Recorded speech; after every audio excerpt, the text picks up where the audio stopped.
Shalom. I want to share with you a remarkable tale, story, real live, that I heard recently from a social worker in the city of Bnei Brak. The social worker told me that there's an elderly lady living in Bnei Brak, a survivor of the Holocaust, who told him the following story. It begins or ends in Miami. There was a young couple, married, Torah observant, living in Miami. He was struggling to make ends meet. He had some kind of a job, but it wasn't going that well. But that was only one challenge in their lives. They had another challenge, and the years were going past and they were childless. They had no children. And this went on for several years, a lot of pain, a lot of suffering, a lot of prayers, until one day the wife comes home from a visit to the doctor with the delightful news she's pregnant.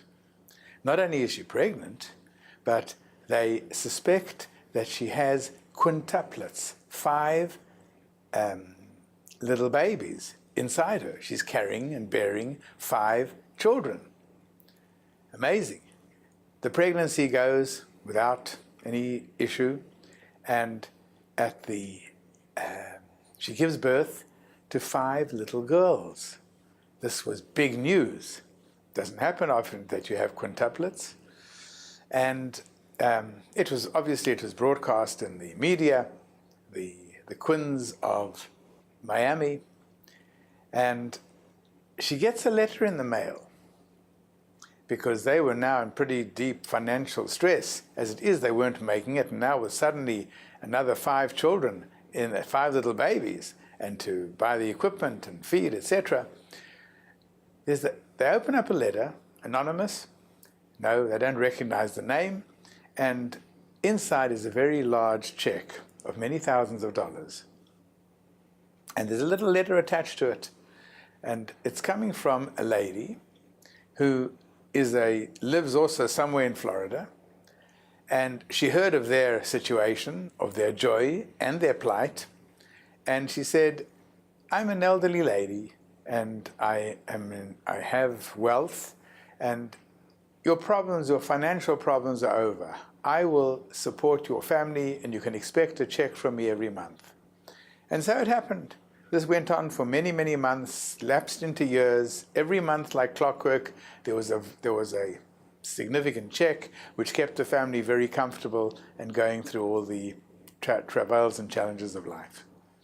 One day, in the letter, there was a short note from the benefactor saying that she's going to be in Miami, in the area of their home, and she'd love to meet up with her little girls, her 5 girls she's been supporting.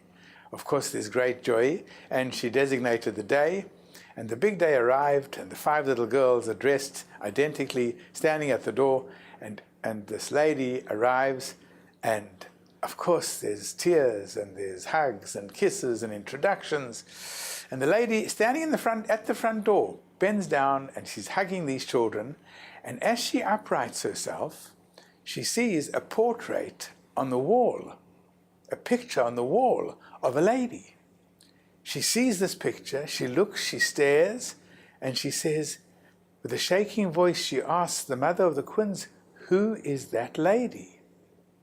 And the mother says, that's my mother. She passed away recently. This benefactor almost faints. She says, let me tell you a story about your mother. And she tells her the following. When she was a little young teenager, she was captured by the Nazis together with her entire family. She never saw the rest of her family or parents, but she was together with a group of her school friends, a group of young teenage girls, and they were in this terrible camp, this death camp called Sobibor. There they were in Sobibor, suffering tremendous agony and pain, but 5 of them were very close friends. And these 5 decided, whatever happens, they're going to try and maintain their dignity, they're going to try and maintain their beliefs, and they're going to try and observe whatever they can of the Torah's commandments. It happened that they were now approaching Hanukkah, and they decided, how can we light the Hanukkah lights? The Hanukkah lights will bring light to us and light to the other girls in these sad days. How can we light the Hanukkah lights? So they decided they'll conserve the margarine that they get once every 2 weeks. They'll conserve this margarine, pool it together, and they'll have the fuel for the candles. Wicks is no problem. They're wearing these threadbare clothes, these tunics that they were wearing. They'll just take off a little thread and make a wick. But the big issue was, where do they find the container where they can house the oil or the margarine into which they can put the wick? Where do you find containers in a world of concrete? They decided, one of them had a brainwave. She said, let's go to the kitchens. And outside the kitchen are the garbage cans. And there are discarded rotten potatoes. And let's take potatoes, hollow them out, and the shell of the potato, what's left inside, that can become the house for the oil, and we can put the wick in there and we can light the candles.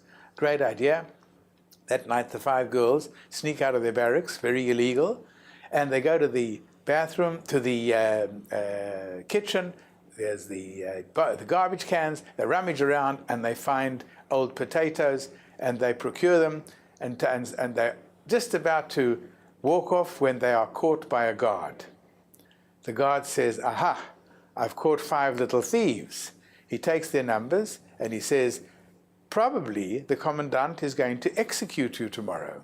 So this is your last night on earth. These girls go back and they're very concerned and very concerned. What's going to be? One of them has a brainwave. Perhaps we can go. There's a lady, a young lady, slightly older than us, who has a special status in the camp because she knows several languages. She was given by the commandant of the camp. She was given a radio, and her job is to listen to the broadcasts, the BBC, and let him know, it was towards the end of the war, what's going on the war front. Are the Allies approaching? What's happening in the war front, knowing that Germany is on the retreat? And that was her job, to listen to the radio, and every day she had the ear of the commandant, gave him a digest of the news. She has the commandant's ear, said the girls. Let's go, maybe she can beg for a reprieve for us. So they sneak out again, and they go to this